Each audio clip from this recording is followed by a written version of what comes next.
Salute, MobTube. What do you hear? What do you say? Uh, I just started a few minutes early because I wanted to say hi to everybody and address a couple of things real quick. What's up to everybody? Callie G's, Walter Showback, Carlos Muniz, Gary, Anthony Salerno, Mafia History, Gianni Russo. It's always good to see you. Grim Sleeper 421, Michael F., Muscles Maranad. We have questions. I might have already said that. Lexi Johnson, Michael F., Cosmo Di Medici, Tom Lochner, Apex Predator 69. How's everybody doing? So, I just want to address a couple of things real quick. Not really important. Ken C., what's up, bro? Nick Pietro, Steve Cutler, Richie B., Johnny Morgan, Michael McDonald.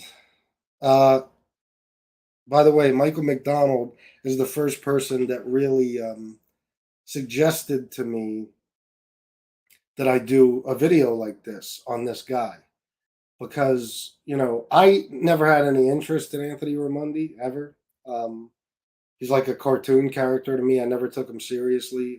He's just one of those guys, and he doesn't have any real influence. It's not like John A. Light, who tens of thousands of people listen to and believe when he lies. He's just kind of a Anthony's just kind of a I don't know, like a caricature of a gangster. I don't know. He's just kind of I don't think many people take him seriously, so I never really wanted to address him. I thought it would be a waste of time.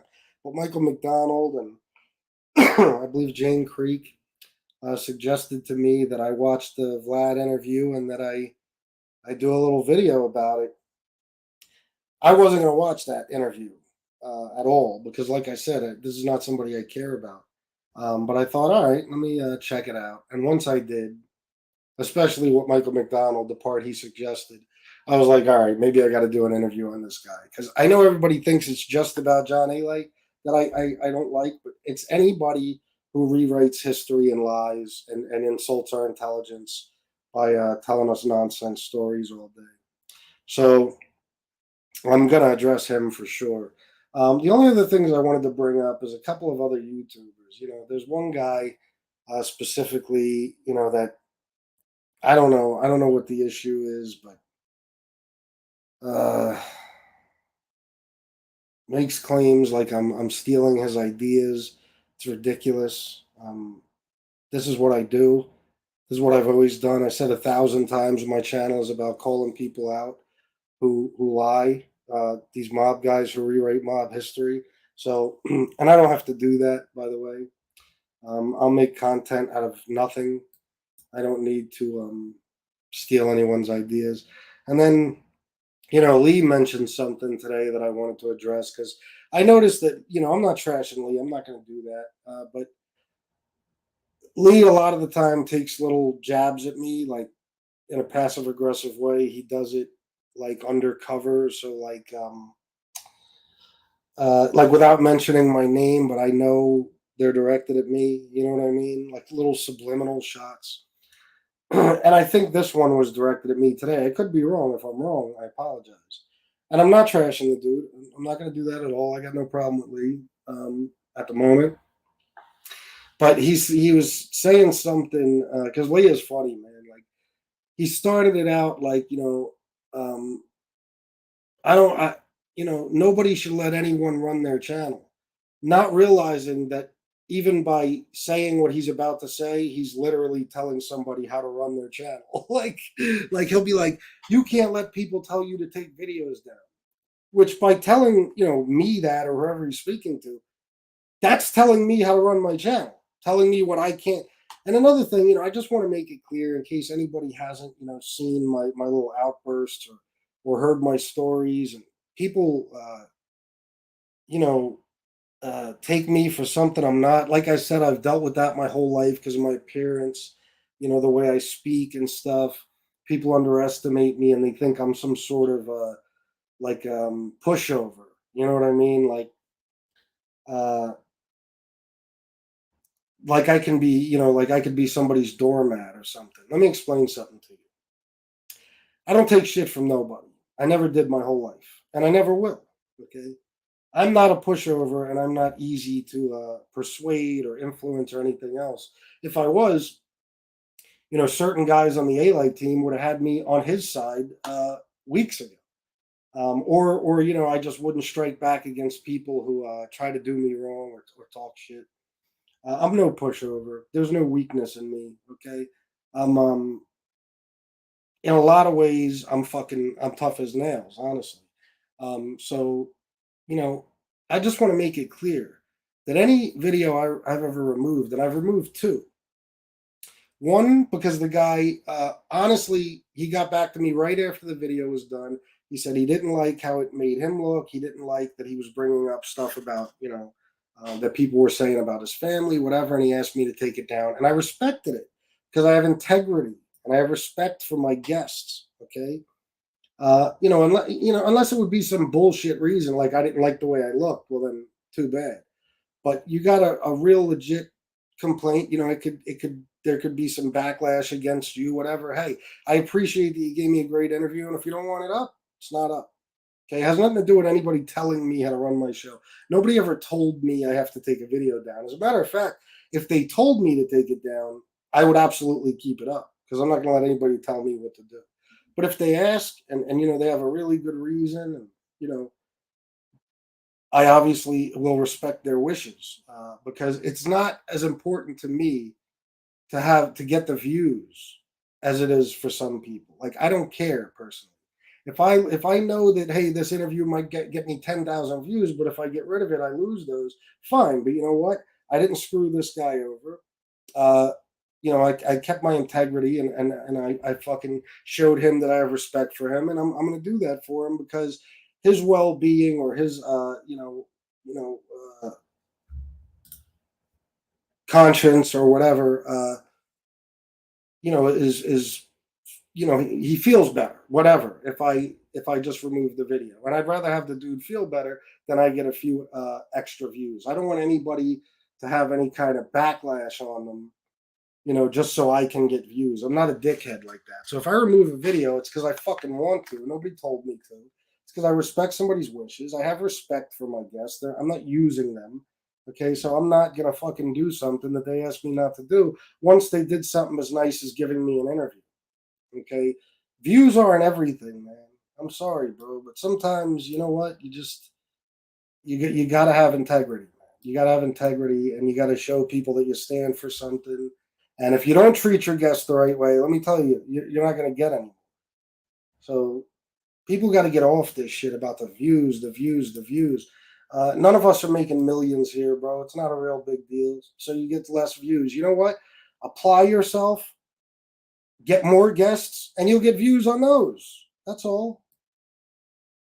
Um, Tom Sheehy, $5. Thank you, man. I appreciate that. Um, William Kuhn, $5. Salute FBS. Keep it up. Love the show, bro. By the way, I shot Johnny Gebert. Thanks, William, man. I appreciate that. That's how people got to see it. You know what I mean? Like, so what? I'll lose a few views on this video, but I made a friend feel better or a guest, whatever. You know what I mean about the situation, and now I'll just work harder to get some more interviews, and I'll get my views and stuff on those. It's not a big deal. Let me tell you something. There's no money in these views anyway. Okay, YouTube takes by the time if I try to monetize this video now, okay, they're gonna say no. They do it with every video. It doesn't matter what you're doing. You could be singing songs, you could be hanging pictures, you could be painting your house. That's their little game. They will not monetize you right away. They'll make you request a review. You'll get approved almost every time, but it'll be 1 to 2 days later, and by then you've gotten all your views. So you're not getting any money off these views any fucking way. So don't worry about it so much. It's really not that important. And I do shows where I know I'm not going to get that many people in the room. I know certain shows I do. Rather than 300, I'll have 70, and I might only get 1,500 views on that video in its lifetime. but I do them because maybe they're about addiction, maybe they're about one of my life experiences, maybe I just feel like hanging out and bullshitting with you guys. And I don't care because I do what I think is right. I don't do, what I think will get me views. And the only other video I took down was obviously the one with Jeff. Okay. I did that out of respect for Jeff because I felt like I did the wrong thing in that video. Jeff never asked me to take that video down. Never, not once did he ask me, and he certainly didn't tell me. So cut it out with that horse shit. Nobody tells me what to fucking do. Jeff didn't ask me to take it down. I texted him the next morning and said, "Hey, I took that video down," and he said something like, "I respect that you did that," or something, or that was good of you to do, something like that. Okay, didn't even ask me. I did it because it was the right thing to do. Sometimes you got to do the right thing just because it's right. You know what I mean? You got to stop worrying about what's in it for you. If you keep the video up, who cares how he feels as long as I get views? That's not the way to be in life or on YouTube. So I just want to put all that shit to bed. Um, now that that's out of the way, let's talk about this guy. Oh Jesus, that Vlad interview was fucking priceless, man. I'm gonna name him Anthony Iceman Luciano A Light Raimondi. That's my name now. Okay. So I'm going to start with the beginning. He's talking about his father, and he says that his father killed 40 people, including Albert Anastasia and Joe Gallo. Okay. Oh, shit. He said his father put the last two bullets in Joe Gallo outside the restaurant. That basically, Sonny Pinto and whoever, they purposely got Joe Gallo to run outside so that Anthony Raimondi's father could put the last two bullets in him. Why? I don't know. Why would they? I don't know. I think the point is killing him, right? I don't think it matters where or who. But all right, that was one of the smaller things actually. So the whole story we've heard about Gallo and Albert Anastasia, that's out the window now. Now we know the truth. Raimondi's father actually did the killing. Oh, and he says everybody told me on my deathbed. Everybody. So I guess everybody that was involved, every single one of them, you happened to be there while they were on their deathbed, and they decided to confess this to you. Um, he said they told his father, "It's your contract." Then they made sure Gallo ran out of the restaurant. And my father popped him. That was the quote. Oh shit. Um, All right, then he goes on. Sorry if this is a little, scattered. This is how I wrote everything down. He says the Irishman was bullshit, which okay. I think a lot of people would agree with that. I think we all know the Irishman isn't factual. You know what I mean? It's basically based on a theory that a lot of people don't believe at all for good reasons. So, all right, the Irishman is bullshit. No big deal, right? But he says if Scorsese wants the truth, and he said that he told Scorsese this. I think he said he I don't know, somehow got a message to him that if Scorsese wants the truth, and this is a quote, get in touch with me, but he never did. So he told Scorsese, if you want the truth, get in touch with me, and Scorsese never did. I wonder why. Hmm. I wonder why Scorsese wasn't interested in getting in touch with him to get the truth. I think we know. Um, then he basically talks about becoming close with Joe Colombo at 14 years old.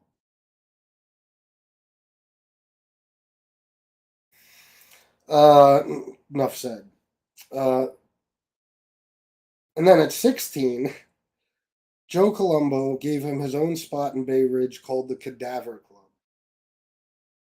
Now, I tried to research this stuff as much as possible before I did this, but it's torture to me to research these fucking lines. I'm not going to, these lies. I mean, I'm sorry. Uh, I'm just, I want to be better at it, but I just hate it because I know I'm researching bullshit. I don't know if there was a cadaver club, but if there was, and it was a mafia spot, a social club, Really? What the fuck would you name it that for? Of all things, I don't know. Um, I don't know. So Joe Colombo gave him his own spot at 16 years old, his own spot in Bay Ridge called the Cadaver Club. Why he would do that? No fucking idea. Okay. He says he would go to the club and they would bring me all the money and the receipts for the numbers, the horses, the sports, the Shylock money. He says they would bring it to me. I would have all the money together and I would bring it downtown. I would get in the car and I would bring it downtown to Scappy's Club. Now, think about that for a second, especially the time period you're talking about. The numbers, the horses, the sports, the Shylock money. Do you know how much fucking money that would be? Even if it was just for a few days, do you have any idea how much money that would be? And all the receipts. The receipts, the one thing that proves the crime, right? All those crimes, those receipts. Um, my grandfather, when he worked for Fritzy, well, he was a bookie and he was close with Fritzy. I don't know if he worked for him per se. I don't think he ever kicked up to him. But he would write the numbers on us and the sports bets and shit on this certain type of paper. I forget what it's called, but it would dissolve like in water. And I remember my dad telling me a story about how they were followed by an FBI agent or some shit one time, and my grandfather was actually eating the slips because they would just dissolve in your mouth. He could swallow them. Okay, that's the kind of shit. So they were very careful with these receipts. You understand? Like, this is not something you're going to hand to a 16-year-old who couldn't possibly have a fucking driver's license. And he's 16. I'm sure he was visually, identifiable as younger than 18 or 21, whatever, as a 16-year-old. And tell him to drive it downtown. Uh, I'll read it again. He says they would bring it to me. I would have all the money together and I would bring it downtown. I would get in the car and I would bring it downtown to Scappy's Club. Now think, 16, no license, okay? They're going to let him drive the receipts and all that fucking money in a car with no license or nothing. They're going to take a fucking chance that some cop pulls him over and takes all that shit. And then has them on something because now they got this 16-year-old kid that has all this proof of these rackets, or that somebody just sticks them up and takes all this shit from them. Okay, now not only do they have the money, but they have these names on receipts or whatever that are sports betting customers and shit. I mean, it's just a ridiculous fucking thing. Okay, so he said that's what he would do. He would drive it. Basically, he would drive it from one place to the next. Absurd, an absurd claim. Um, then, and I know you guys been waiting for this part. At 16 years old, he shoots a guy in the head 13 times and left him with no head. I'm sure you guys who saw the interview remember when he said, "Yeah, I left him with something too. No head." And then he puts his glasses on. No head. No head. So, all right. So he leaves the guy with no head. He blows his head clean off with 13 shots, right? All right. So I did some research into this. He's talking about Salvatore Sally Burns Granello. Okay, now let me tell you something about Salvatore. Sally Burns was found in the trunk of an automobile, shot to death on the Lower East Side. Okay, with four 22 caliber bullets in his head. Now, Raimondi says he shot him in a club, yet they found him in a trunk. When they found him, they said he had been dead for 5 to 10 days. Okay? He had four 22 caliber bullets in his head. It didn't say that there was, there was X amount of other holes, 9 other holes or any other holes in his head that maybe the bullets would have exited out of. Plus, we know it was a 22. The bullets would have stayed in his head. Okay, so he wasn't even shot in the head 13 times. And guess what else? Still had a head. Okay, that's where they found the bullets in his head. So he didn't do that. That's horse shit too. Then he says he was arrested for that killing. No record of that. I did every fucking possible little bit of research I could. There is no proof that he was ever arrested for the murder of Sally Burns. No proof whatsoever.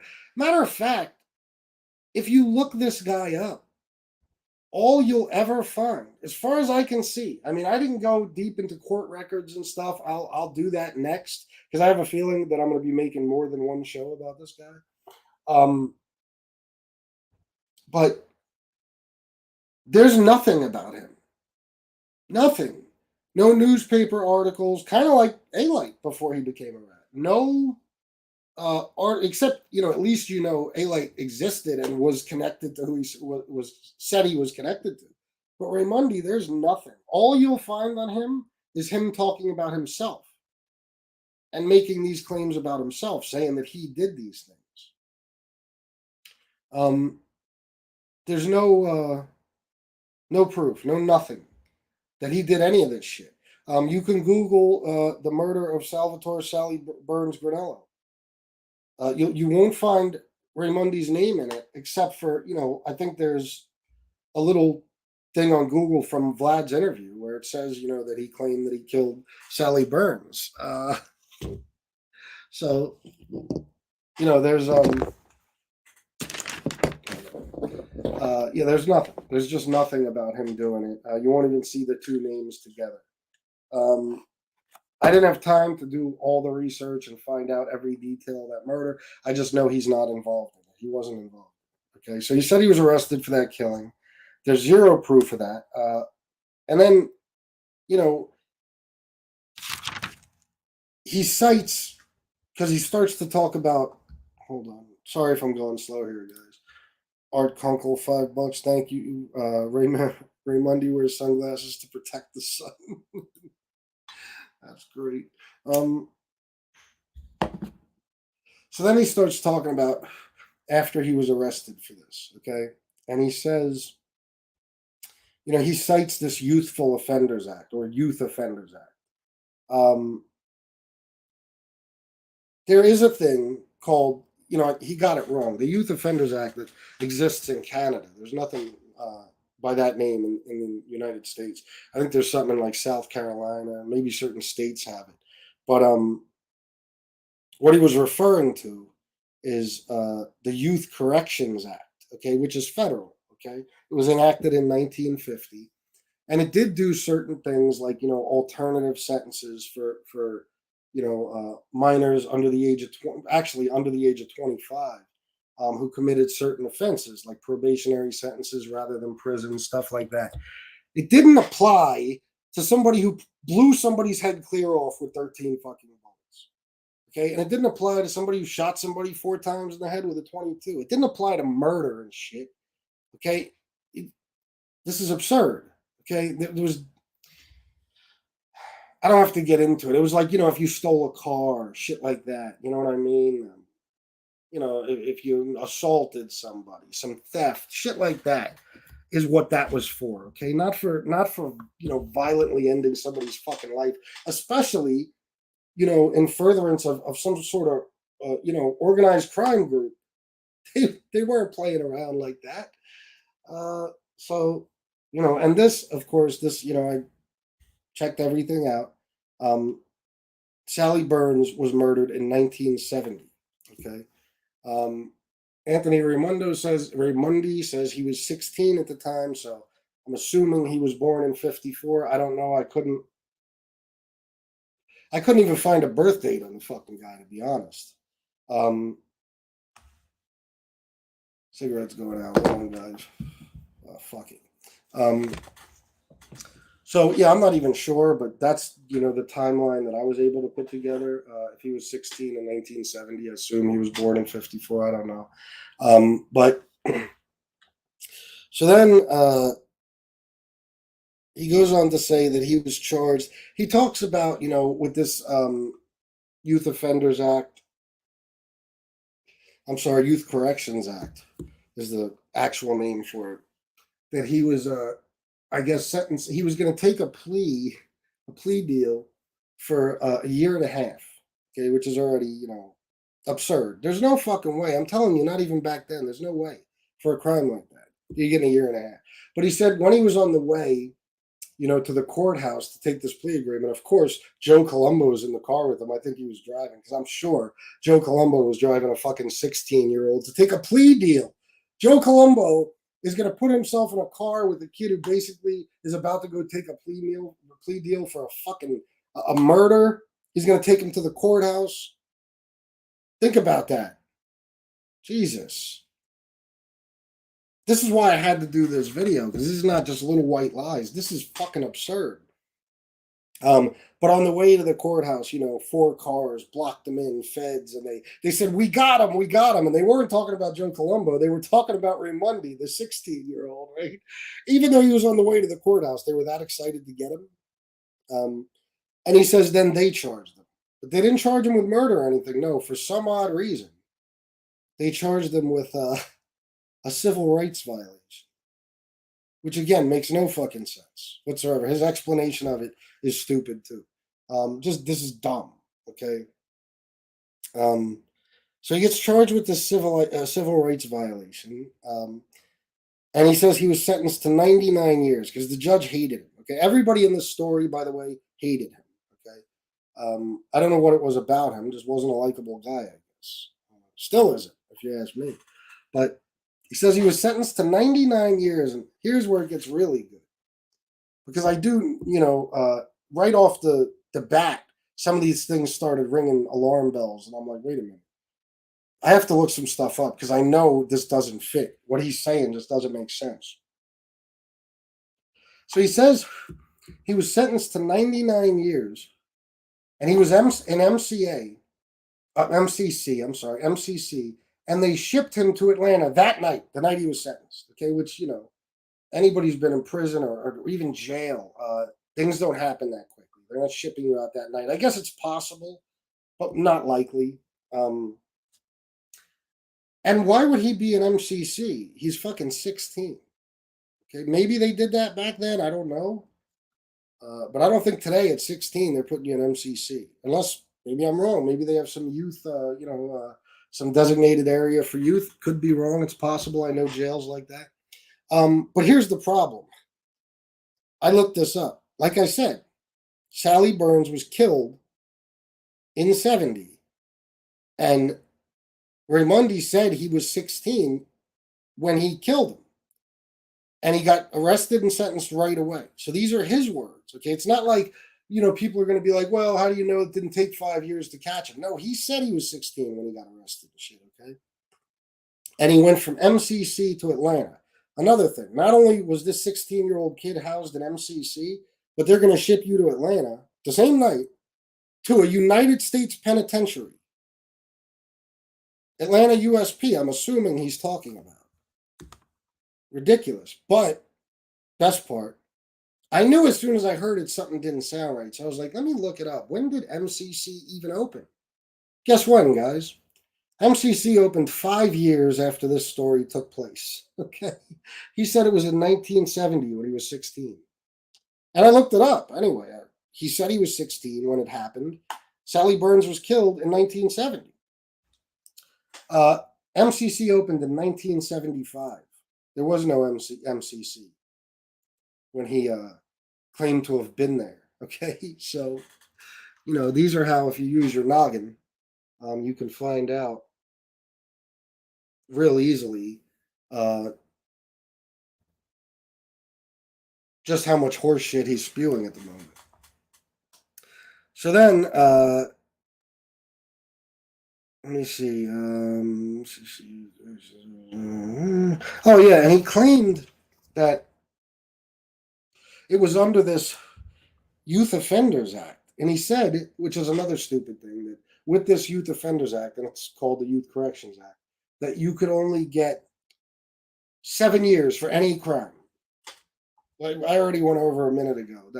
That's not true. There's never going to be anything on the books that says if you're between the ages of 12 or whatever and 25, you can commit any crime and only get 7 years. You know how many people I would have killed when I was a fucking teenager if I knew I could only get 7 years?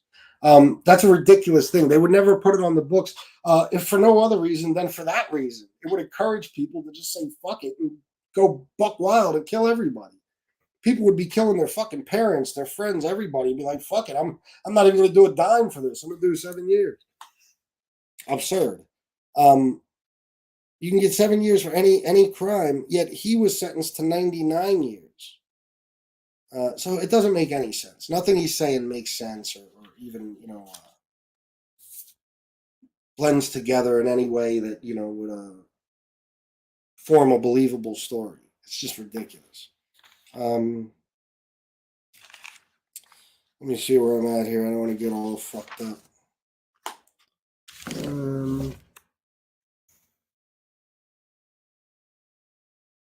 Sorry, guys. I just want to make sure I got everything. Oh, okay. All right, here we go. I knew I had a couple of pages left. All right. Oh, he's 66?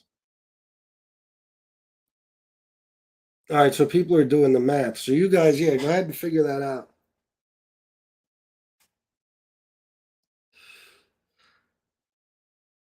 Steve Cutler says must be more than tobacco in those cigars he smokes. I'm telling you, bro. But that, I talk about this with A-Light. That's the problem with making up, all these lies is you have to be able to remember them at some point. You know what I mean? At least when you tell these stories, you got to be able to keep track of all this shit in your head because people like me who are going to be a thorn in your side are going to pick these stories apart and do some research and find out and be able to communicate to an audience how you're lying and you're going to be exposed. But like I said, in this case, it doesn't matter like it does with A-Light. Nobody really takes this guy seriously, I don't think. And if they do, maybe they have something more than tobacco in their cigars too. I don't know.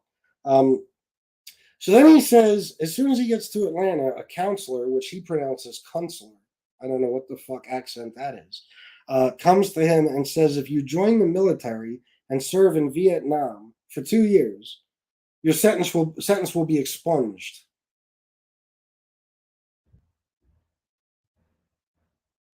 And then he's good. Sentence is expunged. First of all, a counselor can't do this. Okay, if the judge sentenced you and you were sent to Atlanta USP, the fucking United States Penitentiary, guess what? You got 99 years. They don't just undo that. You can't just say, "Oh, hey guys, how about if I join the military?" No, it's over. Okay. Plus, sentencing a 16-year-old to 99 years. None of this shit makes any fucking sense. Okay.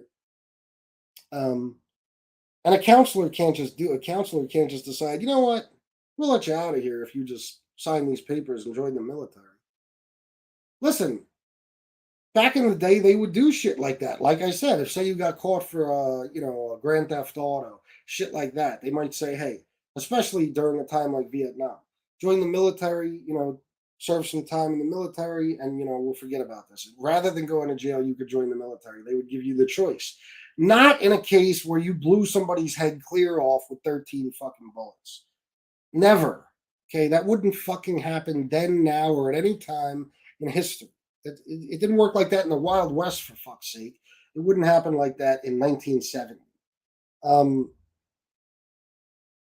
So he said, and again, with the quick trips, they're so on him. He's such an important figure. He was moved from MCC to Atlanta like that night, the night he was sentenced. Well, again, he says he was picked up the next day. So they were on it, right? The next day, he decides he wants to go in the military. They're like, fuck it, rush him. So they they got him transported to a base, the next day.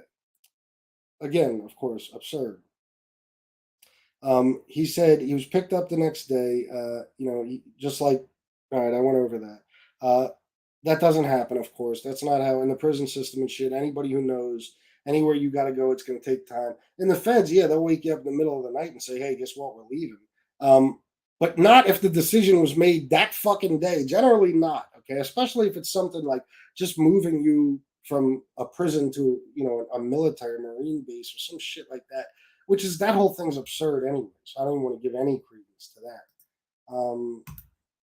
Let me see. Chad Jones, 1999. Thank you for the super chat.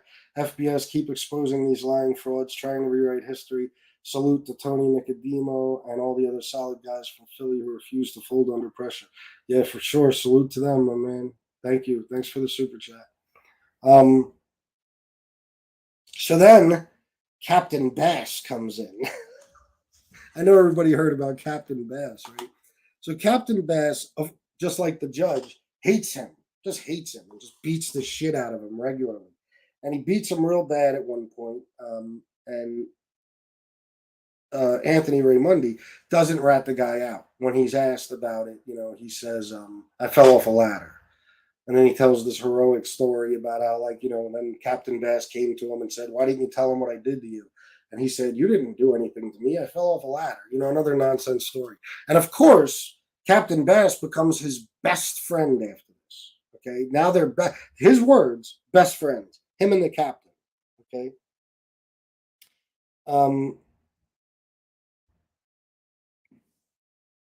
By the way, I'm not sure. Maybe you guys know more about history than I do. But I'm pretty sure they're not taking a 16-year-old, even during the time of Vietnam, correct? They're not taking a 16-year-old into the military at 16 under any circumstances, right? If I'm wrong, guys, please correct me, but I don't think I'm wrong. Have you heard of something like that? Them taking 16-year-olds into the military in the 70s or at any time? Maybe the Civil War or some shit. Let me see. Let me know. You guys can comment. Let me know if I'm wrong. Del Strain said 17. Yeah, 17 sounds right. Um,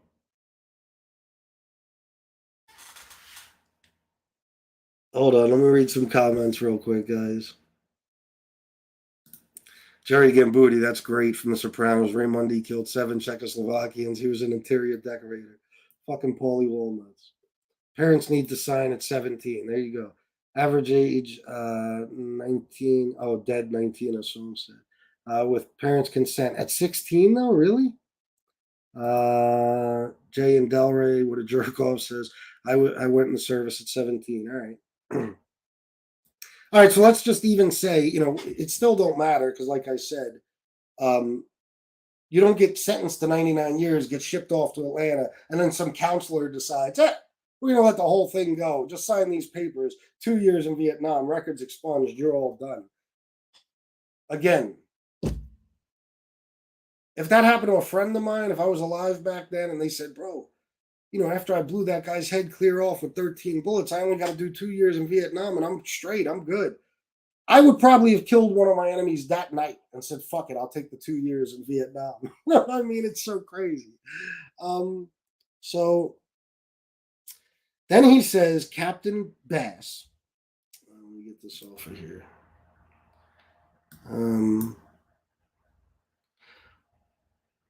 Sorry for all the wrenches, guys. I know, but I don't want to take anybody's away now, so now I'm kind of stuck.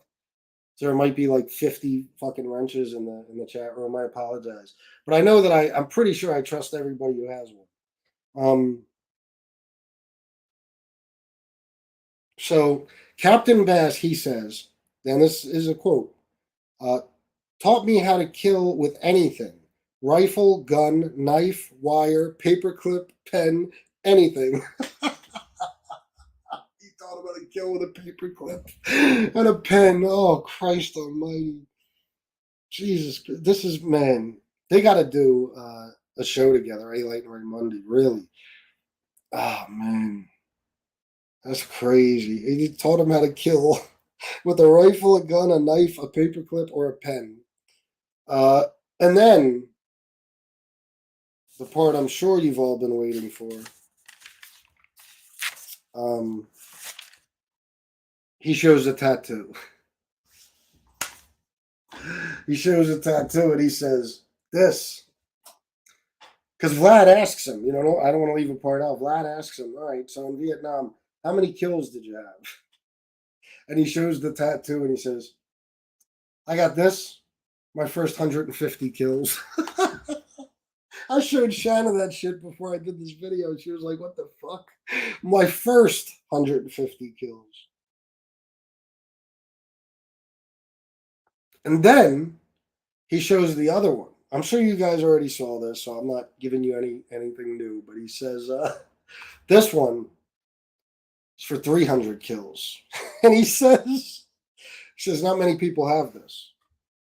Only certain people can have this. So you're telling me that you're not the only one with three? And then Vlad says to him, "So you killed over 300 people?" Because Vlad is fucking this guy. Oh my god! Every answer is okay.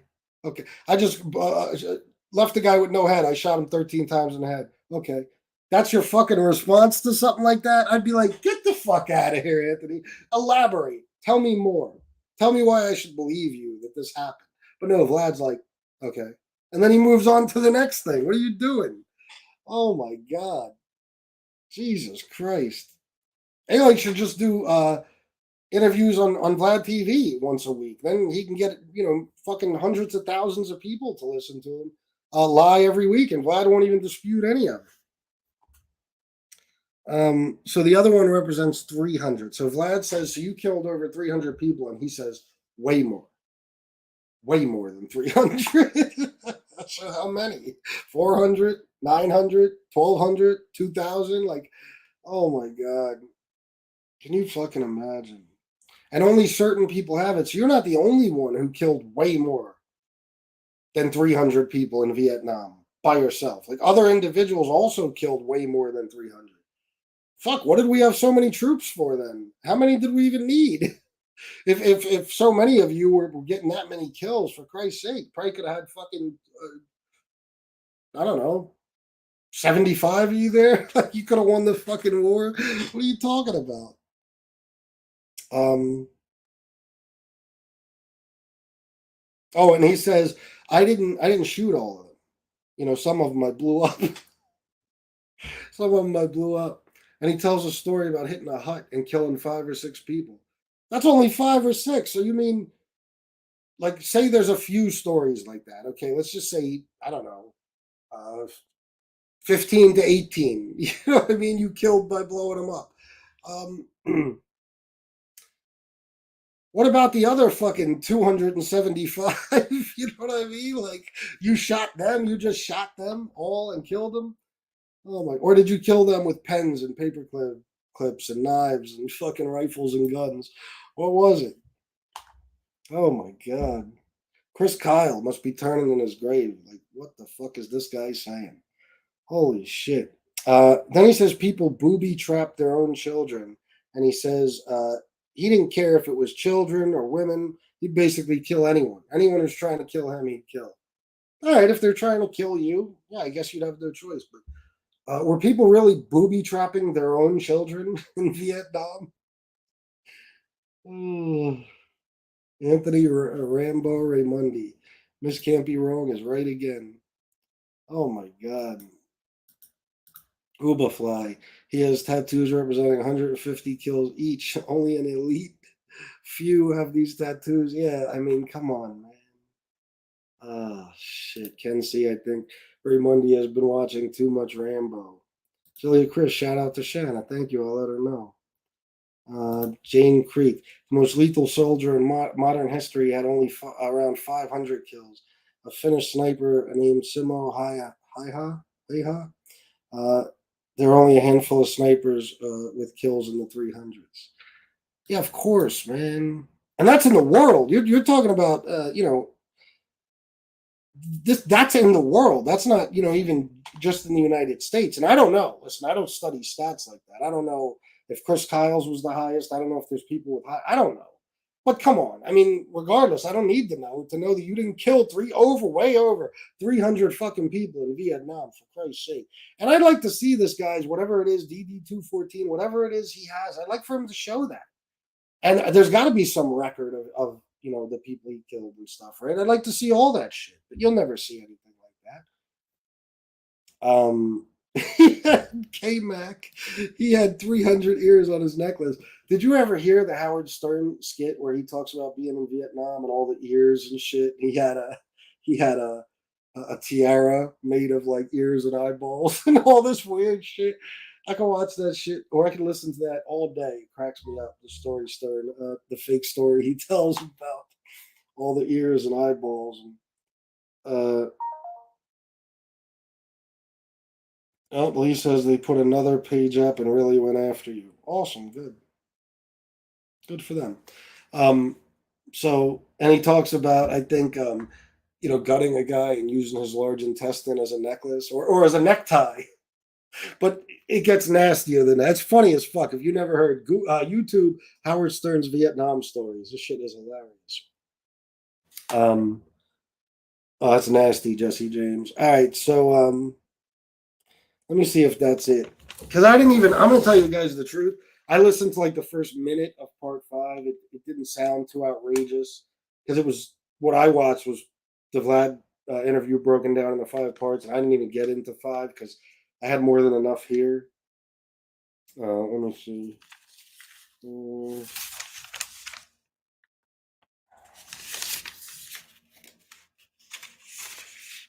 mhm.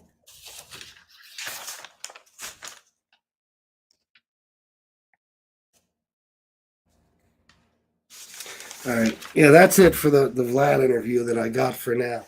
Like I said, I'm sure now that I'm actually paying attention to this dude, there'll be more videos about him. I'm sure. Um, uh, George Calamars, thank you, man. FBS best show on YouTube. I appreciate that. And then but that's not it for him for this video. That's just it for the Vlad interview. I will read this article. Let me pull it up real quick. I got it saved here. And I'm sure you guys have heard this too. I know Stax does interviews with this guy, and I'm cool with Stax. Whatever Stax, whoever he chooses to have on, it's up to him. So I'm just reading this quote from. This is about the Pope thing. Okay, I know a lot of you have heard about that. Okay, this is from the Herald Sun. It says True Crime Australia. I don't know. Meet the Monster. New York Post. Okay. News Corp Australia Network. All right, whatever. Maybe it's put together by different agencies or different people reporting on it. I don't fucking know. But at the top it says Herald Sun. I'm just trying to give credit to whoever's article this is. It says, meet the mobster who claims he helped whack a John Paul I over stock fraud. The nephew of one of the most notorious crime bosses has made a stunning claim. Okay, and there's a picture of the Pope. It says longtime Colombo gangster Anthony Raimondi claims he helped kill a pope to keep his mates out of hell. Now I'm sure he didn't use the word mates, but this is Australia or something, I guess. So Raimondi says that he went to Italy in 1978 with a team of hitmen who murdered John Paul I. Okay, according to the New York Post. They allegedly poisoned him with cyanide just 33 days into the pontiff's reign, according to Raimondi's new book, When That Bullet Hits the Bone. Okay. And then there's let's see, I'm sorry. The death of John Paul I on September 28, 1978 stunned the world, coming so soon after the 15-year reign of Pope Paul VI. Raimondi is the nephew of notorious Godfather Lucky Luciano. He claims he was recruited. Oh, wait, there's a quote from Anthony Raimondi here. I didn't want to be there when they killed the Pope. I knew that would buy me a one-way ticket to hell. I guess if there's a hell, it probably would. He claims he was recruited for the murder at the age of 28 by his cardinal cousin, Paul Marcinkus, who ran Vatican Bank.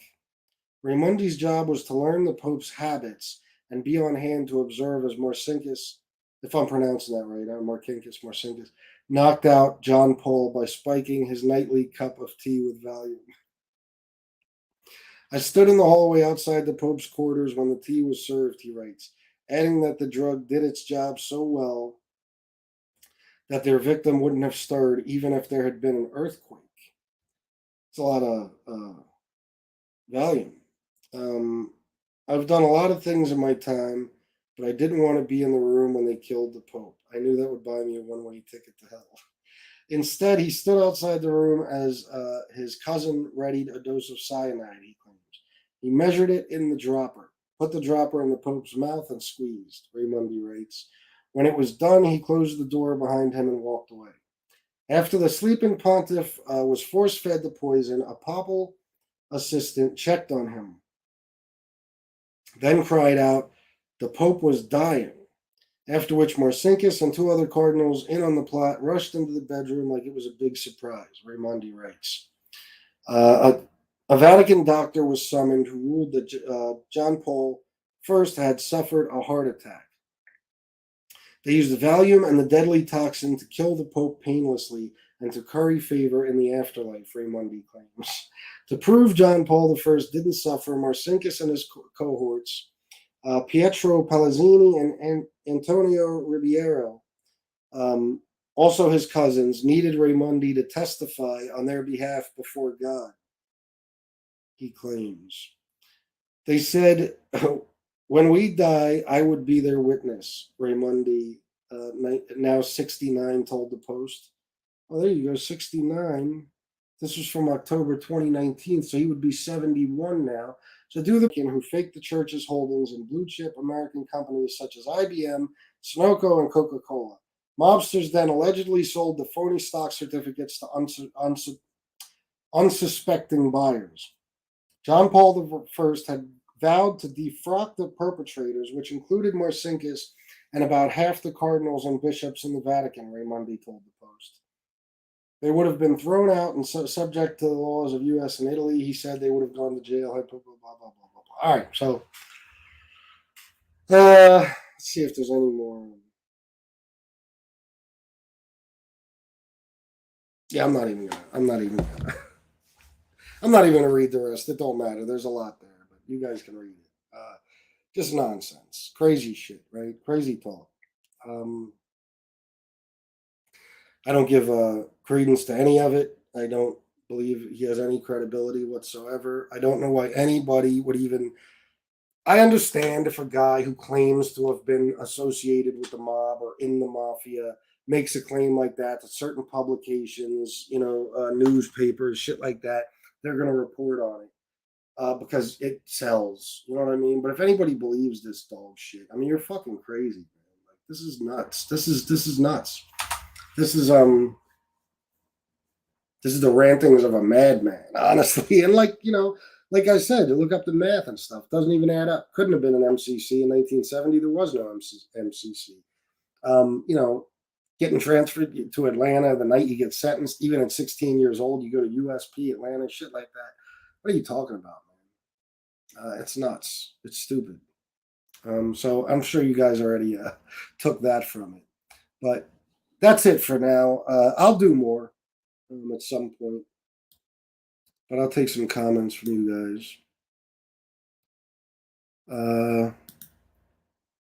Marcinkus, friend of Gianni Russo. While you guys are talking. Damien Argenti, he's a fucking mutt. I'm assuming you're talking about him. I never know when I'm walking in on a conversation here. I miss can't be wrong. Bama. No one can come up with any reason to try to tell you anything interests you more than anyone else. You're talking to me? Well, thank you. Leroy, 1970. I was in the Australian diplomatic security as a sniper for 30 years, and I am at 28 confirmed assets. There you go. Mickey Griggs. Vlad could be the next Jerry Springer. Yeah. Yeah, man. No bullshit, for sure. Richard Bentoncourt. I'm known as the Lucky One's nephew. Killer the Kid. Tubby the Tuba. Tom and Jerry. But those who know me most, those who know me the most know I'm known as the fucking doctor. What's that from? Analyze This, I think. Yeah. That was Billy Crystal, right? Yeah, too much Xbox. No shit. Brandon C. FBS, how's it going? Just tuned in. I hope you know Anthony Raimondo is even worse of a liar than a liar, and that says a lot. Yeah, I'm getting that idea, man. Nice try, Dick. Yeah, I read that book too. What? You read When the Bullet Hits the Bone? Oh my God. Cosmo di Medici, this guy is crazy. Vlad had Frank Pasqua, or whatever his name is, until I know. What the fuck? I have anybody, man. Anybody who claims to have mob ties. It's fucking ridiculous. Christopher Drager. Damn, A-Light was a Gambino Street on the boss on the low. Or a Gambino Street boss on the low. Oh, we're talking about A-Light. Vlad will let anybody on the fucking show, credible or not. Yeah, he will. And I'll pay them. DL and Brock, 1128 FBS. You've got the only troll Marine Corps on YT. The only troll Marine Corps. Yeah, he claims he got 99 years for violating Sally's civil rights. Like he's a cop. LOL, Uber fly. Bro, I know, but come on, man. Like, it's so dumb. Nothing he even says makes fucking sense. Like, he could do better than this shit. You know what I mean? Like, all right, like, at least with A-Light, if you didn't know um, anything about the Mafia, like most of A-Light's fans don't, if you didn't know anything about the Mafia, at least his stories sound like they could be somewhat possible. You know what I mean? Like the stories sound possible. It's just that him being the one in the stories, doing these things, we know that's not possible. But his stories sound possible at least. Whereas, well, until he changes the numbers in the stories and shit, you know what I mean. But this guy, his stories don't even sound possible. It's dumb. Frankie Loke, Pasquale ratted on his own father. Did he? Because I'll tell you what, I refuse to listen to that dude. I heard enough about him that I have no desire. And you know what? Somebody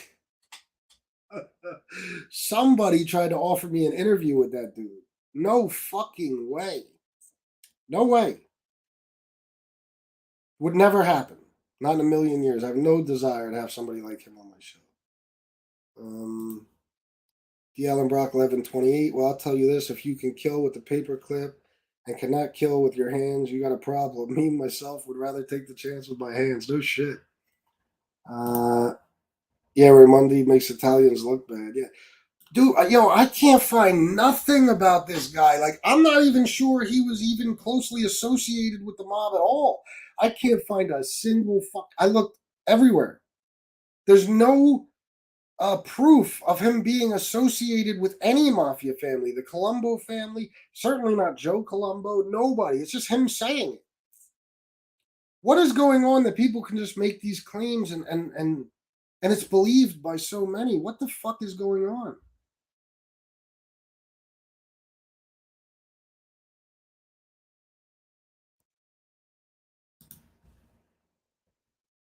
Who are you talking to? What do you mean? I haven't seen you in a long time. What do you mean?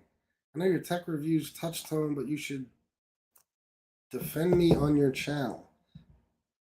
Who are you talking to?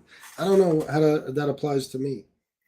Did Raimondi say he was 28 years old when he killed the Pope in 1978, and he was 16 in 1970?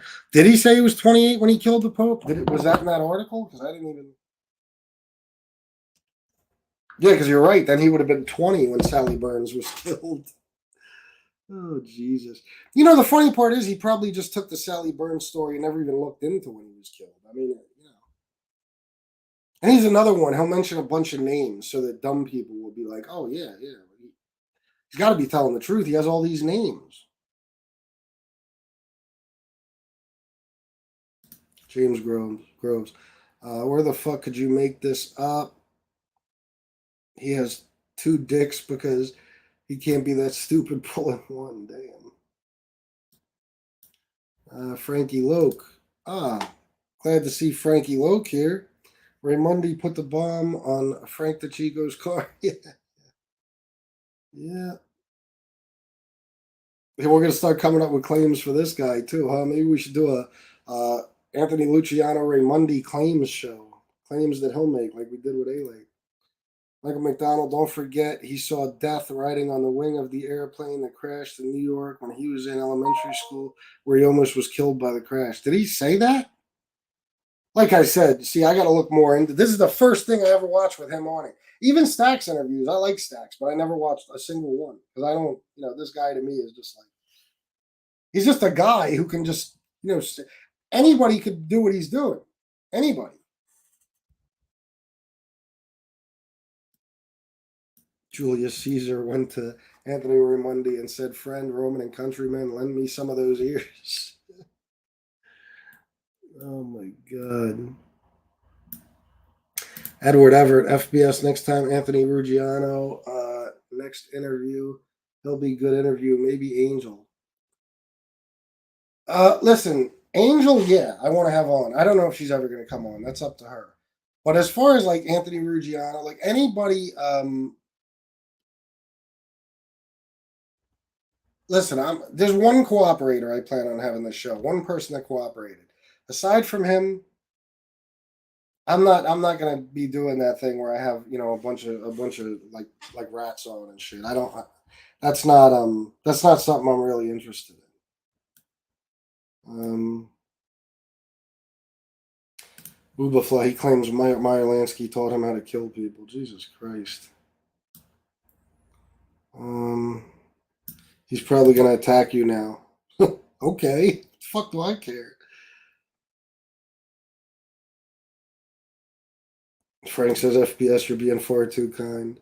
Uh, you don't want to attack me because I'll make a show every fucking day picking his stories apart. I'm the wrong one. Um, Damn, you did, huh? You read that book? Jesus. Hmm. Uh, Galen Brock 1128. This guy is just trying to get noticed so he can make some dough. He's probably telling everybody that interviews him that they have to pay him half of his super chat. Wouldn't surprise me. I called my ex-wife a counselor. That's funny, Richard. Good job, buddy. Lexi Johnson, FBS, you missed a lot on the last Vlad one. He claims Luciano came to America for his birth. Did he say that? And maybe I did miss a lot. I thought I watched all the parts. I did hear him say that like Luciano, Meyer Lansky, Neil Delacroce, Carlo Gambino, they were all there for his birth. If that's what you mean, yeah. And yeah, and he said he came. Yeah, yeah. Luciano. He said Luciano came here a bunch of times and all that shit. I think that's what you're talking about. Yeah. And all these people were just crowded around like for his birth, and they practically raised him. You watch too much Godfather 3, yeah, for real. Bama, you don't have to explain yourself to nobody. Anyone bitching about you must have their panties too tight. Bro, it's always something. I get so exhausted with it. Like, I don't even want fucking references to me anymore. Just leave me out of everything. And, I'm not, another thing is, why I'm kind of just sticking and doing my own thing now is because I don't have to worry about anybody's feelings or anybody being upset or thinking that, I don't want anybody thinking I need them or, anything like that. I'd rather just do my own fucking thing, to be honest.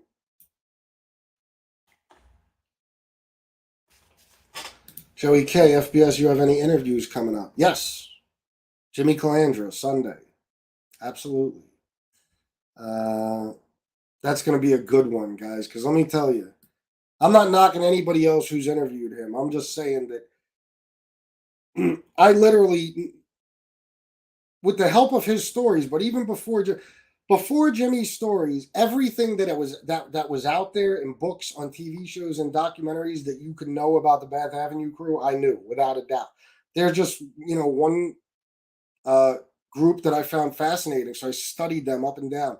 I know everything about the Bath Avenue crew, and with Jimmy's stories and stuff he's told me personally, I know a lot now, and I'm gonna have some excellent questions for Jimmy. Um, I'm gonna, talk to him about some stuff that he might not have even mentioned in his videos before and shit. And that's gonna be an amazing interview, guys. I could promise you that. And like I said, I'm working on a couple of other things. One that I was really looking forward to doesn't look like it's going to be anytime soon. But the other one, I have to speak to somebody, but hopefully that's in the works already, and it will be soon. Touchdown, John Elite, stop, man. I don't understand. What are you talking about, bro? Is John A. Light in here? What do you mean? Apparently, I'm not part of some conversation, but what is he talking about? Ruggiano is a liar. Yeah, I don't want to have anybody like that. I'm certainly not going to have anybody who fucking uh gives credibility to John A. Light or has tried to or backs up his nonsense. If they back up his bullshit, then I want nothing to fucking do with them. Period. But I already didn't want Ruggiano on. What's going on with Touchtone? I don't get it. What's happening?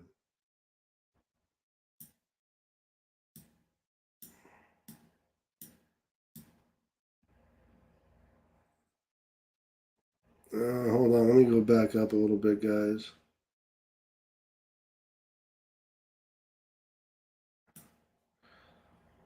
This says Angel. Angel says Angel will be on. Yeah, she'll be doing an interview. She agreed to it. I just don't know when she'll. It's up to her. I don't rush anybody. I'm assuming when you're ready, Angel, you'll let me know. And I got to tell you, that one I'm looking forward to a lot because it's not even about the A-Light stuff. I want to talk to Angel about her father, things like that. You know what I mean? That's what I'm really interested in. Absolutely. Lexi Johnson, FBS, you missed. He was commenting in the beginning, wanted you to have him call in. Who? Who was? Oh, you got to tell me.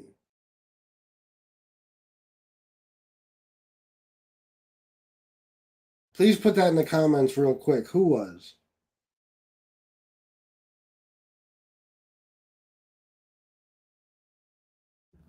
I'm just gonna wait to get that answer real quick, and then I'll read some more comments and shit. Who was trying to get me to have him call in?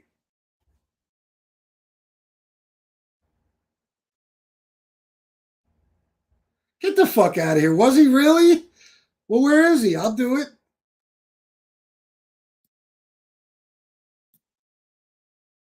Anthony Luciano Raimondi, if you're still here, like, bro,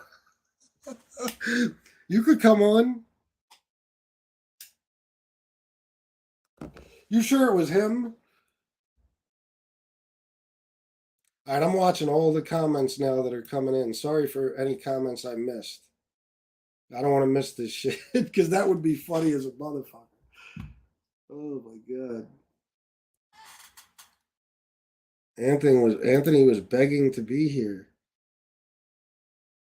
Well, where is he now? I wasn't even paying. I was reading off my fucking papers and shit. Where is he now?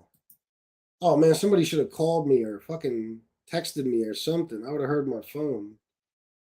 Son of a bitch.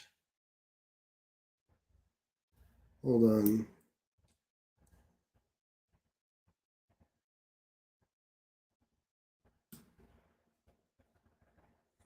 That would be so funny. I'm trying to see if I see any of his comments. Was it a while ago? I probably wouldn't have.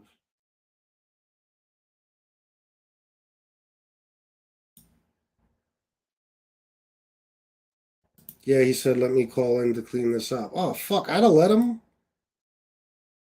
Oh, well. uh, yeah, I would have let him, but I guess it's too late.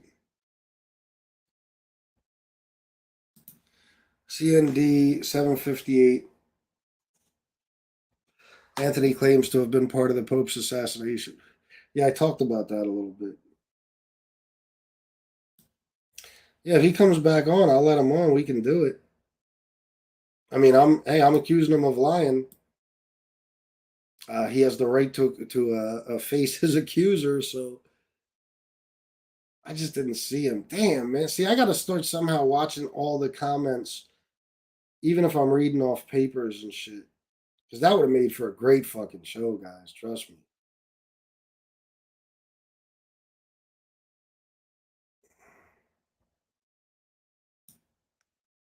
What did he just leave? You sure it was him?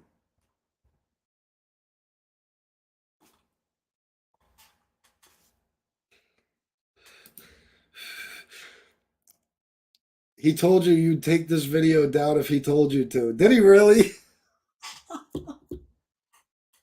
Let's see. Hold on, I might be getting texts about this. Um,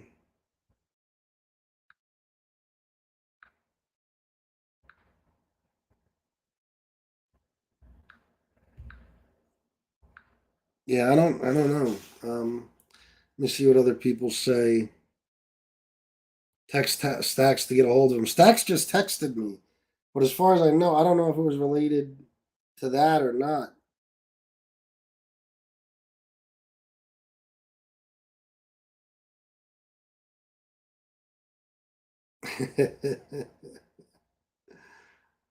Oh shit.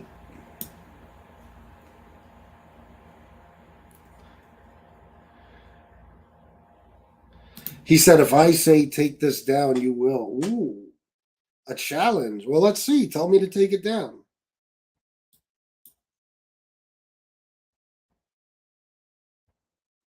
Oh, well, I missed them, guys. I don't know what to say. Son of a bitch.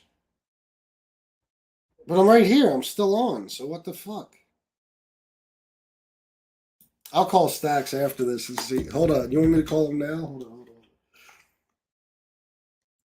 Let me see.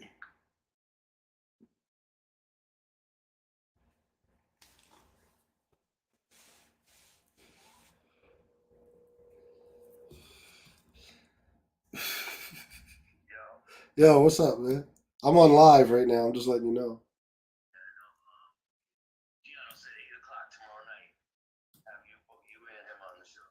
For real? What, he called you? All right, fuck it. I'll do it.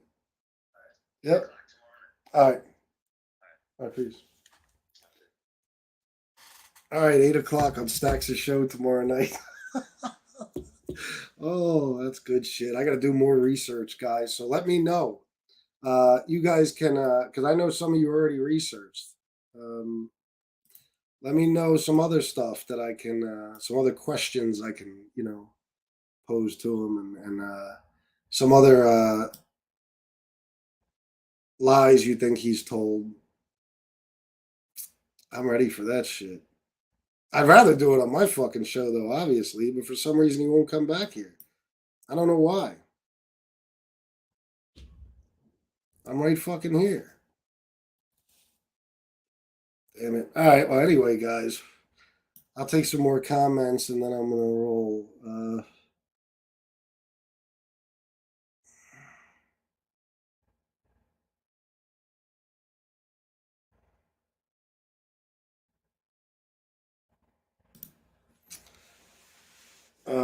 Christopher Drager, yo, hella respect, bro. No rats in the show. Just like a good lawyer, we don't accept turncoats here. Yeah, bro, I don't want to, you know what I mean? I'm gonna have, there's one person I'm gonna have that cooperated, right? And everybody already knows I'm cool with him, and I got my reasons for that. So people will say, "Oh, could you say one is okay but not the other?" I don't agree with it in any circumstances, but this is somebody I'm friends with, and that's my choice. So whatever.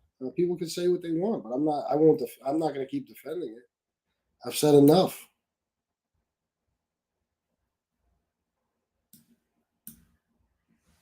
and everybody seems to be real happy about it too. That he's coming on the show. Um, why do we have to make a future date and shit? I want to do that shit now. He said you got balls for talking about him. Why? Why? What's gonna happen? What is that? A threat? Don't fucking threaten me for real, because then I'll really go hard at you. Oh, is he? All right. Well, fuck it. Where's he at?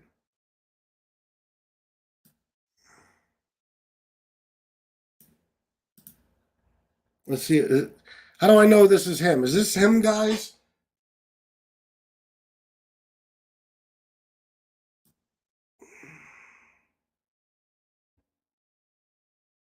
All right. If that's him, I'll drop the link. Tell me you want me to drop the link, and I'll do it. I'm gonna wait.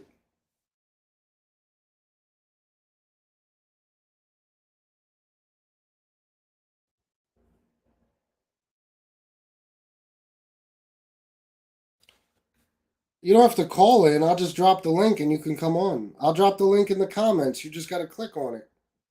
Probably just like you do with Stack Show.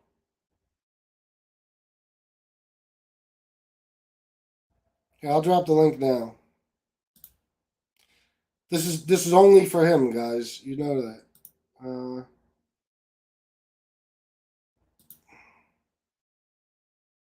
Give me the 1-800 number to call. This isn't him. This is not him. I'm dropping the link either way, but this is not him.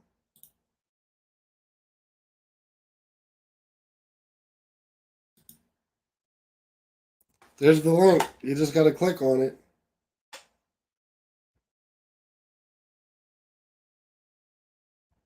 Yeah, chatting with Stack says definitely not. See? Yeah, it's not him. Oh well. I was excited. Stacks, why won't he just come on now? Why do we got to do this tomorrow night? I don't get it.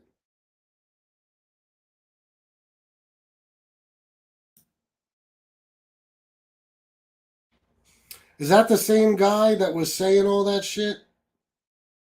That I have balls for talking about him and shit? Let me know, guys. Is that the same profile picture and all that? Oh, you're on the phone with them. Well, he can come on now if he wants. Why we gotta wait till tomorrow?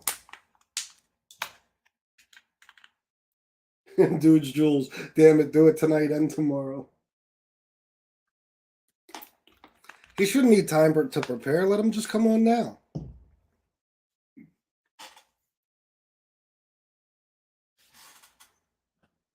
I'll call him with Stacks. This isn't you. He says, hold on. I gotta wait, guys. I don't want to bore everybody, but I gotta wait and see. Just in case.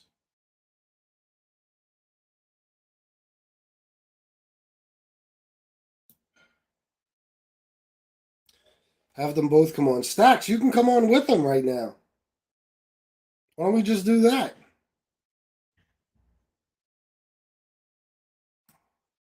You could be the moderator, Stacks. Oh, shit. Connect us. The fuck are you talking about? I dropped the link. You're not down here. I'm looking in the corner. You're not here. All right, I'm going to call Stacks again real quick.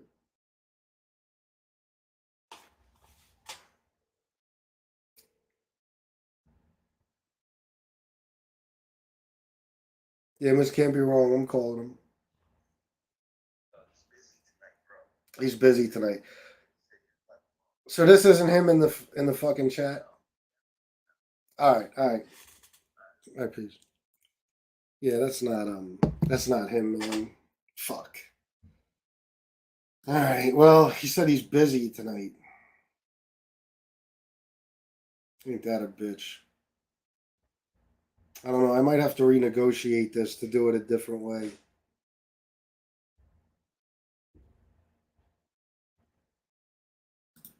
Yeah, I would, but fuck it. I guess we'll have to wait till tomorrow. He's busy tonight.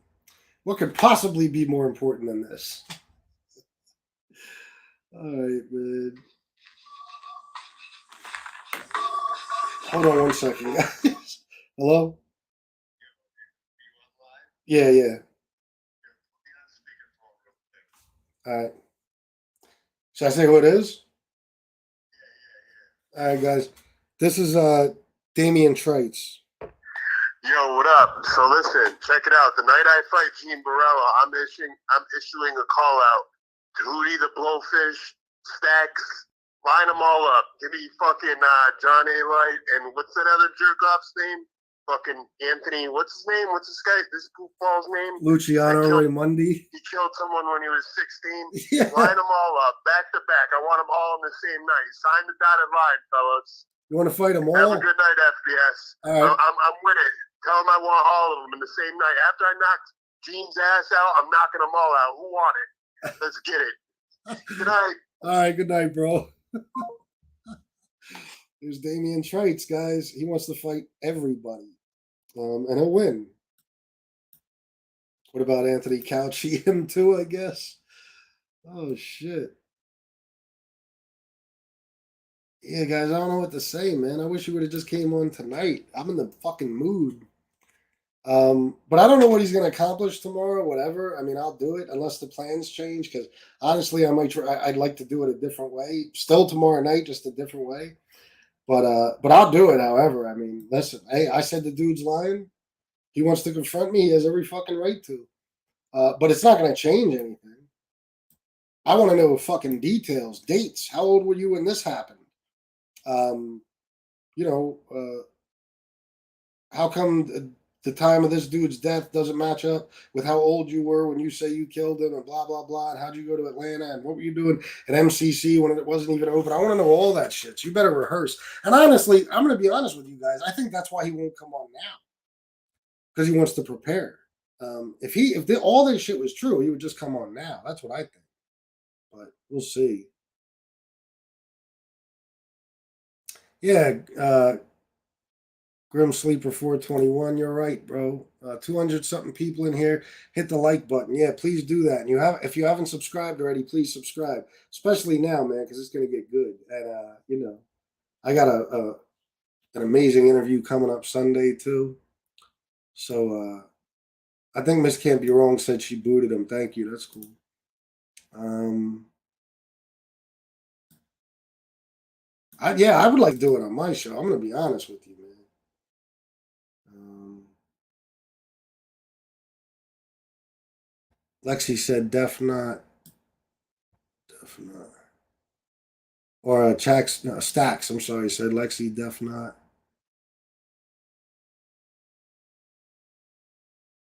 No, I don't think Stacks is lying. I think he wants time to prepare for real, and that's why he wants to do it on Stacks' show. I personally would rather do it on here, and him and Stacks can both come on. But I mean, that's up to Stacks. We'll see, guys. Oh shit! You guys got any questions or anything before we end this?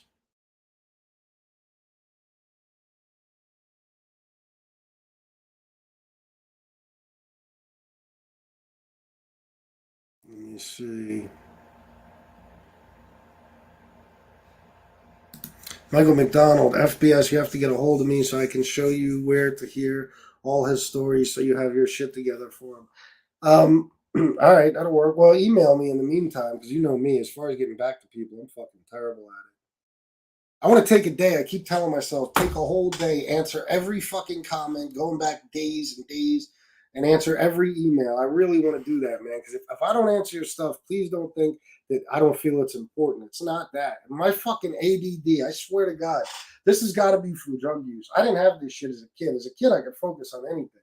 Now, I will be like, yeah, I'm going to start answering emails. I'll get 2 emails in, and then I'll think about some other shit I want to check on YouTube or YouTube Studio or in the comments or somebody I wanted to call. I do this shit all day. I just go back and forth from thing to thing. I can't focus on shit. It's terrible. Lexi Johnson, thank you for roasting Raimondi FBS. I've been waiting a long time for everyone else to be dumbstruck by this fool. Yeah, well, after the Vlad interview, I had to. Tommy Agro, what is your email address? I would seem like a real hypocrite if I say that I'm calling out, you know what I mean, people that are full of shit, and then I only call out John A. Late. That wouldn't be right. I call out John A. Late because he's full of shit. So if anybody else is full of shit, I'm going to call them out too. Stay focused. Yeah, Rocco, I try. Stay focused, Rocket Jersey. Ubafly. He wasn't mispronouncing counselor. He was claiming Kunstler, the famous attorney, was on his. Oh, see, I make mistakes, guys. All right, that makes a little more sense. Still not that much, but all right, Kunstler. Yeah, and I know who you're talking about too. I didn't take it that way. I thought he said a counselor was coming. So all right, there's one mistake I made. Cool. And people can correct me about any mistakes I make. You know what I mean? Because I certainly don't know everything, and I don't claim to.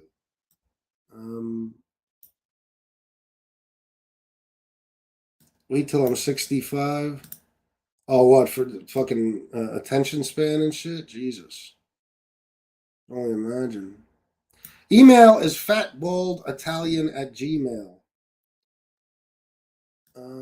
So if anybody wants to email me about any of this shit. George, yeah, I looked at them. I'm gonna get back to you. I promise. Well, I looked at the last one. I gotta read all of them, and I'll get back to you. I promise I will, man. We might have him on a show next. That's funny as fuck. Oh my god. Yeah, I got back to you about that, didn't I? I have some info on him. I know a lot of stuff about Toto Arena. I might do a show on him. Wise Guy TV. Um, that's another good guy, man. You guys should subscribe to Wise Guy TV. He's got a lot of good content. There's got to be at least some truth to most of this. Nobody makes up shit this extravagant. No one would believe it. You really think so, bro? Because people do. People do just pull shit out of thin air.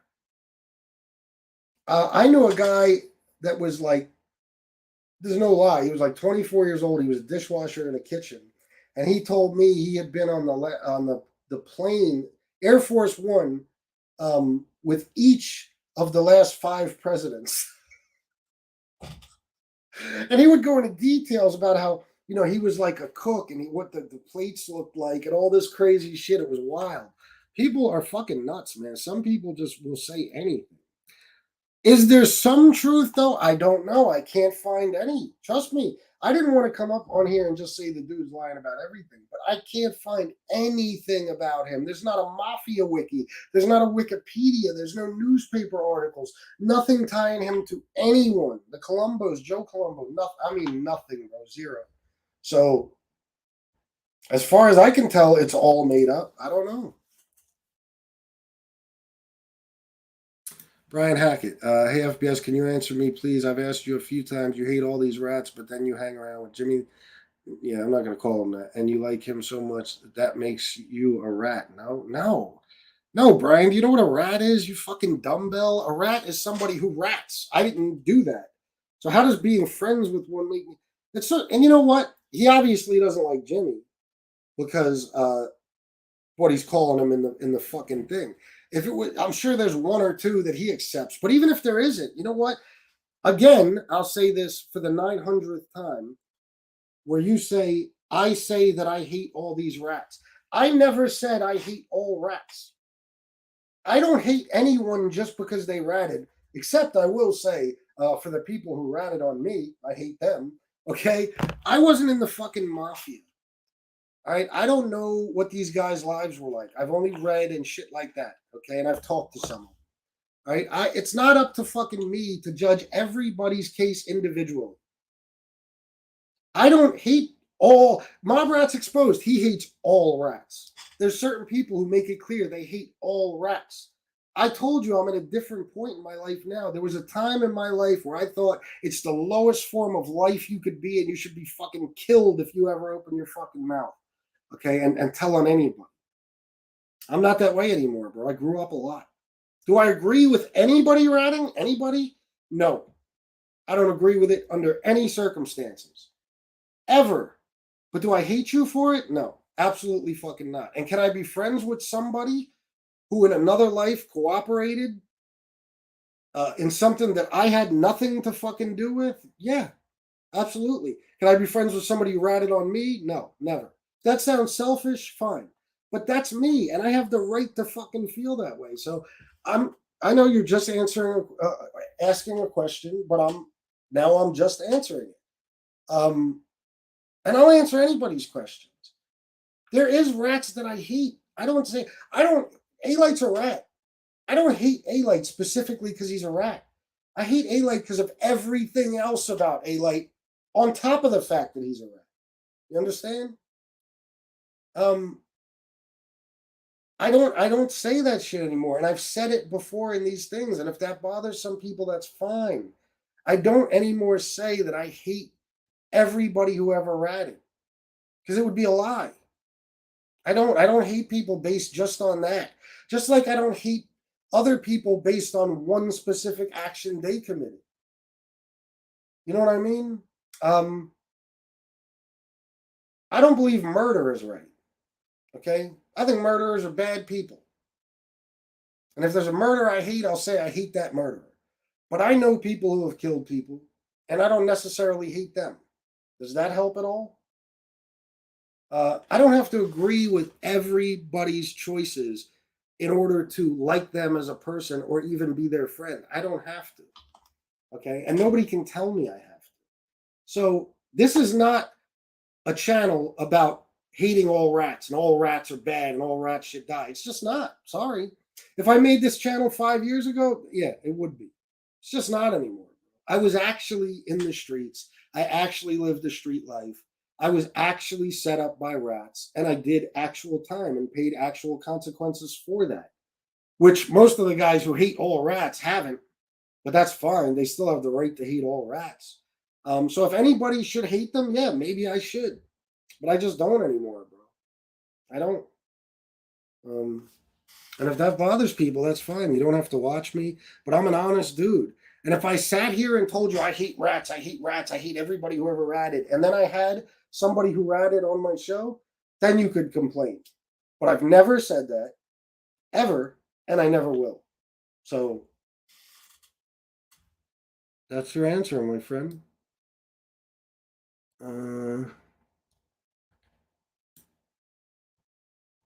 Eli is a social deviant. He has no positive input to society. Yeah, I mean, you know what I mean?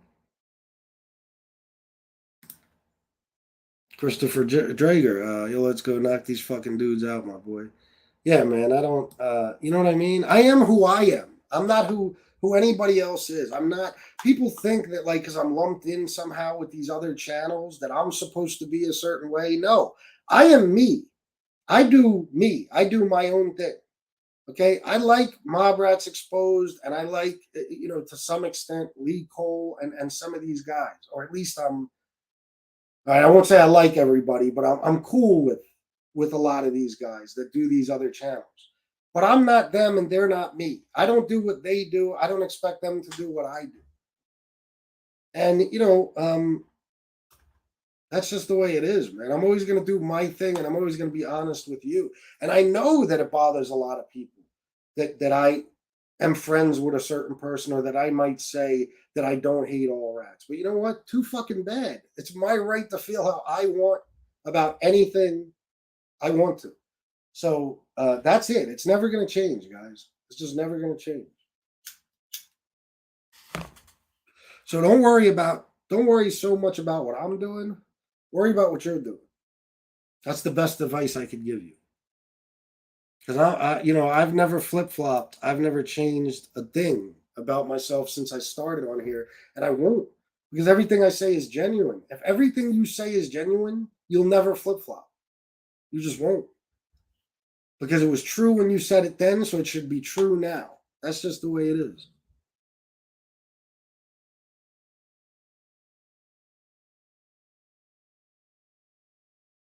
Anthony would not speak to you like that. Who are you talking about? Anthony Luciano Raimondi? Like what? um, Again, I'm behind in the comments, guys. Jane Creek. What if someone rats on a child molester? See, this is the kind of shit I'm talking about. Exactly. This is the kind of shit I'm talking about. And you know what? Somebody came to me because I was this diehard, you know, because I grew up same way a lot of you grew up, you know, in New York, shit like that. We all had those rules. My dad raised me from a fucking baby. You don't tell on anybody, no matter whatever. And I always believed that my whole life, and I still do. But somebody came to me about something like this with my daughter, and it was because you know I had a discussion with some coworkers about how I kind of pounded into my daughter's head, never telling anybody, never telling a classmate, because she had a teacher at one point that was trying to get her to kind of be the, you know, the class snitch and tell on people. And my daughter didn't want to do that. And I explained to her, and I even talked to the teacher, and I told the teacher, I've raised her since she was little never to telling anybody. So if you want somebody to do that, you pick somebody else. But you shouldn't be encouraging any of these kids to be a snitch. Okay, kids get hurt these days. They hurt each other. You're setting people up. You're putting them in danger. I don't care how old they are, and you're raising them to be that way if you teach them that at a young age. So I got in an argument with the teacher and everything. And if my daughter's watching this, I'm sure she remembers. But somebody came to me once and said, "Chris, you got to be careful with that because God forbid somebody touches her. You just told her that it's wrong for her to tell anybody, including you. So you got to make it clear." And see, that's why, guys, all this shit, there's nuance to everything. There's complexity, guys. I want you to understand. There's different levels to everything. Is John Gotti Jr., what he did, on the same level as Sammy the Bull Gravano? If you want to call them both rats, which I don't consider John Gotti Jr. a rat at all, but I know a lot of you do. So let's just say, okay, put them together. Are they on the same level? If you want to call them both rats, are they the same? No, of course not. There's endless examples that you could make like that. There's mob guys that ratted on one other mob guys versus for maybe a specific reason versus another mob guy who ratted on 200. They're not on the same level. Are they all rats? Yeah, absolutely. But yeah, there is extenuating circumstances in some cases. I'm sorry. I know people hate to fucking believe that, but there is. So, will I ever agree with somebody being a rat? No, no matter who they are. No. But you know what? A lot of them live with what they did and hate it about themselves too. I don't know, man. I don't know what to say. No matter what I say, a certain segment of you guys are going to say I'm wrong or try to catch me in little fuck ups or maybe little hypocrisies, whatever. That's fine. But this is just what I'm saying. There is different levels to things, man. And there's different levels to being a fucking rat. This is the perfect example. And I want to hear from people on this. If someone rats on a child molester and gets them off the streets and away from children, like she said, life isn't black and white. It isn't. Life just isn't black and white. You get this shit in politics at all. If you don't like Trump, you must be a liberal. If you don't like Biden, you must be a far right conservative. No, there's different levels to things. There's complexity to shit. You can believe in some of what Trump says and also believe in some of what Biden says. You could sit in the middle. There's different ways of, it's not just black or fucking white. It's just not. Sometimes you're not just either a Democrat or a Republican. That's just an example in politics. And that's what a lot of the world is lacking now is complexity and critical thinking. It's all black and white. You're either this or you're that. And it's just not that way, man. Is a guy who rats out a child molester and gets them off the streets and away from children, is he the same type of rat, say, Sammy the Bull is or John A. Light is? I want to know, guys. Tell me what you think.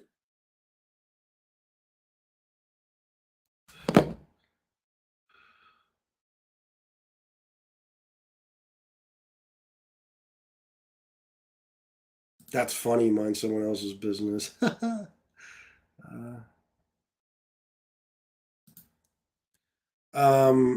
I know, Frankie, and yeah, I feel the same way. That would be my first thing too. Would be to just kill the motherfucker.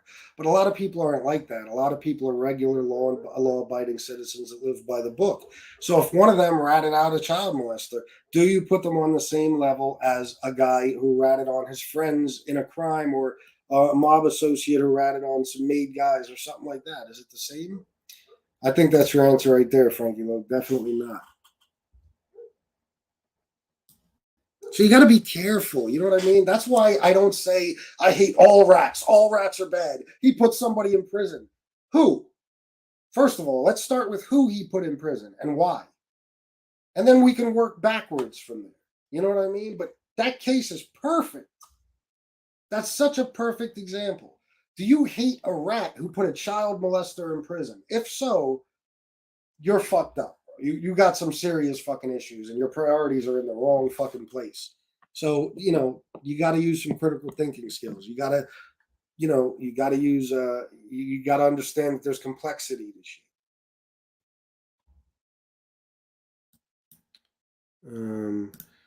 George Galleon, FBS, you're a grown man capable of the power of moral reasoning, could look at each individual situation and make an assessment of what is right and wrong. Absolutely, man. Absolutely. And no, back to the original question, being friends with a rat, how does that make you a rat? That's the dumbest fucking thing I ever heard. It does not. I asked Gunner why he's friends with Larry Mazza if he hates all rats, and I never said being friends with Larry makes you a rat, because that would be stupid. There's no logic behind that statement. That makes no fucking sense. There you go, Corey Vote or Voight. I'm not sure. Ratting on child molesters or robbing, or a guy robbing 80-year-old woman's purse ain't ratting. There, and you see it that way, and that's fine. And a lot of people would agree with you. DMS, it is a conundrum. It is. Child of the Suburbs, 112. When MRE plays Poor Spiro with Calandra, I laugh. Dude was a piece of shit, and they act like he was an old grandfather. That's another reason I don't really care. You know what I mean? Like, I don't really care if certain people ratted on certain people. I don't care. Is ratting something I'm against? Absolutely. But in some cases, if you rat on somebody who, the world might be better off with not being on the street, maybe you did the right fucking thing. It's such a complex subject that it's silly to say I hate all rats. That's just my opinion.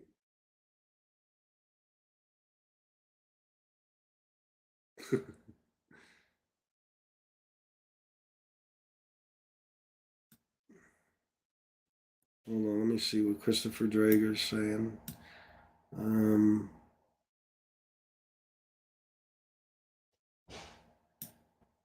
right. Ryan, 1979. There's no answer to that question. It'll always come down to selective politicking, because a rat is street slang with no real definition. Yeah, man. It is, bro. It is. You know what I mean? That's why I always said from the beginning, you could go back through every minute of every video I ever made, hear me say I hate all rats, and you show me that clip. You ain't going to find it. It's just not there. Was that this is not a channel about hating all rats directed at me? Lee Joel the Third. That's fine. It's not directed at anybody. Like, I'm cool with, like, mob rats, and I respect the fact that he hates all rats. That's fine. Mob rats can do that. I like him. I think mob rats is genuinely a good guy at heart. I really do. You know what I mean? That's why even a couple times I've heard him say bad stuff about me. I don't say anything bad about mob rats, because I think he's a good person. I honestly do. He stuck up for my wife in a couple of situations. I know he stuck up for me in a lot of situations. But I don't do what he does. We don't feel the same way about it. And we talked about that on one of my videos. And he even said that he would never judge me for being friends with somebody who might have cooperated or did cooperate. You know what I mean? So there's a mutual respect there. I don't knock everybody for what they're doing. I'm just telling you why I don't do it. Frankie Lope, Gotti Jr. tried to pull a slick move on the feds to get home to his children. It didn't work because he didn't give them shit. At least he admits that. He regretted it, and it bothers him till this day. 100% correct, bro. Yeah, he tried to pull some slick shit. You know what I mean? And it didn't work. It didn't get him anywhere, obviously. So to call John Gotti Jr. a rat is ridiculous anyway. He's not a rat. That dude, went to fucking trial instead of ratting. Could have got the death penalty or at least life in prison, and didn't rat. So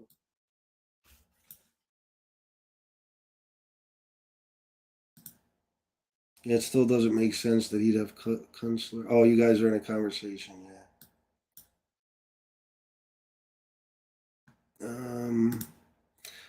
D. Allen Brock 1128. We all need to pitch in and get Johnny Late one of those as seen on TV life alert necklaces buttons.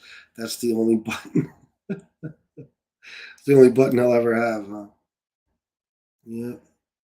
Oh wait, I just saw something about Snowden. Where did that go? Jane Creek, Snowden, Chelsea Manning, and Julian Assange ratted on ratted on the different governments and militaries, the governments being the criminals in that case. Many consider them heroes. Absolutely, bro.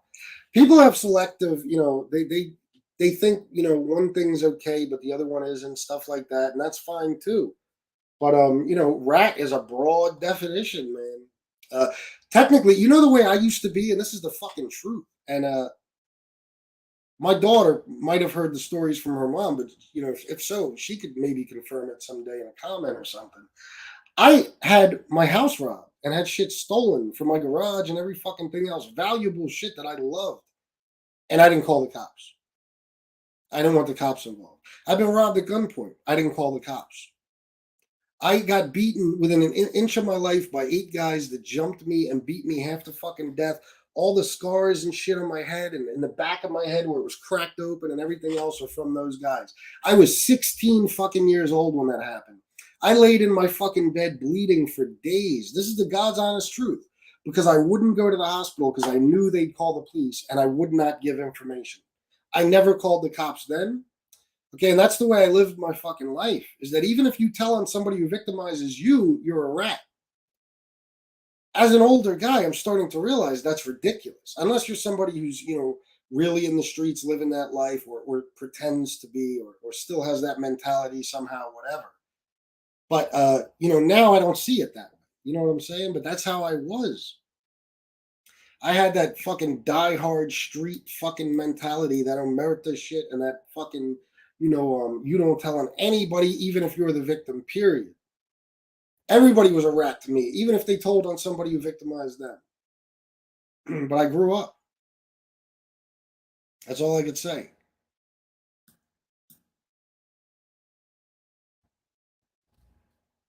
All right, everybody. Oh, wait. JC and McCallie, cracks me up when civilians brag about how they would have no problem doing years in prison. And that's another thing. I know, man. Guys who have never been involved in any kind of crime, you know what I mean? Never faced any kind of fucking time, are always quick to judge people who have. You know what I mean? And that kind of bothers me. I'm not going to lie about that. CND 758 FPS. What kind of chair is that? Looks comfortable.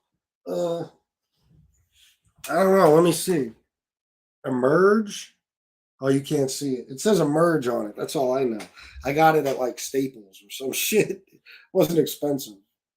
I'm sure as far as gaming chairs go, it's probably one of the worst. But I needed a chair.